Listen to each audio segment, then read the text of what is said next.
আসসালামু আলাইকুম। সাংবাদিক নামধারী সাংবাদিক নামধারী বাটপার আনিস আলমগীর ওই কিছুদিন আগে জেলে গেছে। ওই জেল থেকে বের হওয়ার পরে ও আরও বেশি উগ্র হয়ে উঠছে।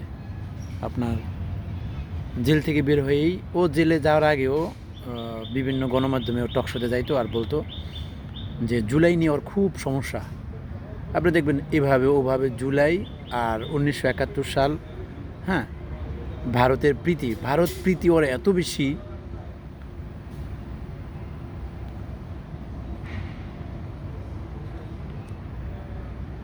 ভারত প্রীতি ওর এত বেশি যে সব সময় দেখবেন ও ভারতের পক্ষ নিয়ে কথা বলবে আর ভারত বিরোধী যে করবে তার বিপক্ষে হয়ে দাঁড়াবে।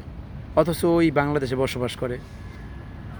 আপনার জুলাইয়ে যদি ওর কোনো অবদান নাই, ঠিক আছে, কিন্তু আপনার জুলাই যে মানুষগুলান নিহত করা হয়েছে, মানে মারা হয়েছে, এতগুলান মানুষ পঙ্গু হয়েছে, এই নিয়ে ওর কোনো সিম্পিতি নেই, কোনো রকম ওর অনুশোচন নেই।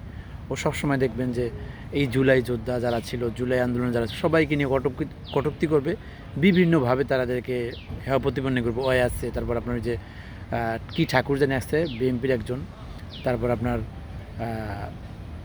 নীলুফা, সোমা, হ্যাঁ, নবনীতা চৌধুরী, এরা কিন্তু সবসময় দেখবেন একটা প্রোপাগান্ডা চালাই যাবে সবসময়। হ্যাঁ, বিভিন্নভাবে বলে যাবে যে সেনাপ্রধান কেন দাঁড়িয়ে রাখলো, সেনাপ্রধান কেন নামাজ পড়লো। মানে সেনাপ্রধান হলে সে তার ধর্মীয় অনুষ্ঠান পালন করতে পারবে না। চিন্তা করেন, এটা ভারতের গণমাধ্যম যেমন প্রচার করে, তদ্রুপ ওরাও ভারতের গণমাধ্যম কী প্রচার করো, ওরা আবার এইটা আবার বাংলাদেশে প্রচার করে যে ভারতের গণমাধ্যম এইটা প্রচার করছে, ওই বইলা চালাই দেয়। এখন আপনার এই আনিস আলমগীর, বাটপাড়া আনিস আলমগীর দেখবেন সবসময় একটা কথা বলবে, ডক্টর ইউনূস। মানে যা কিছু হবে সব ডক্টর ইউনূস। ও কয়দিন আগে দেখছেন এই যে হামের টিকা নিয়ে ডক্টর ইউনূসকে দায়ী করছে, মারাত্মকভাবে তাকে কথা বলছে, এইরকম বাটপাড়ি সব জায়গায়। অথচ আপনার সীমান্ত হত্যা নিয়ে কোনো কথা বলবে না।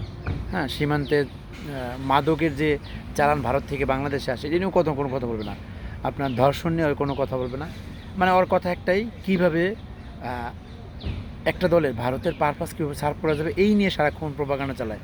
অথচ এখানে কিন্তু ভাই এই জুলাই আন্দোলনের সমস্যা বিএনপি কিন্তু বড় ভূমিকা পালন করছে, জামাত, এনসিপি, বিএনপি।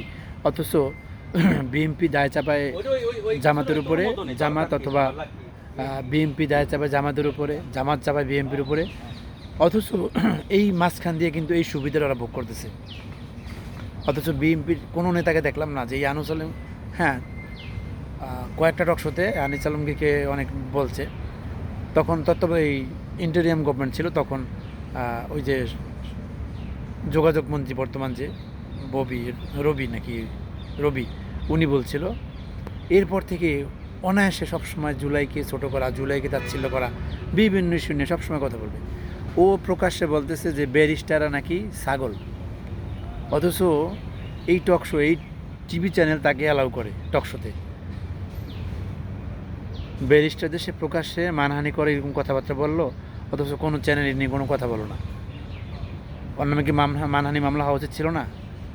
হ্যাঁ, বাক স্বাধীনতার মানে এই যে আপনি একটা মানুষকে ছোট করে কথা বলবেন, একটা মানুষকে অপমান করবেন, এইরকম। এই বাটপা আনিস আলমগীর আপনার ভারতের এজেন্ট। ও কিন্তু আপনার দেখেন ওর কোনো ইনকাম সোর্স নেই, ওই দিব্যি সে টক শোতে যাবে। আর ও কোন পত্রিকার সাংবাদিক আমি জানি না ভাই, সারা জীবন শুনলাম ও নাকি সাংবাদিক, কী সাংবাদিক ও জানে, এটা বোঝার একটা বিষয়।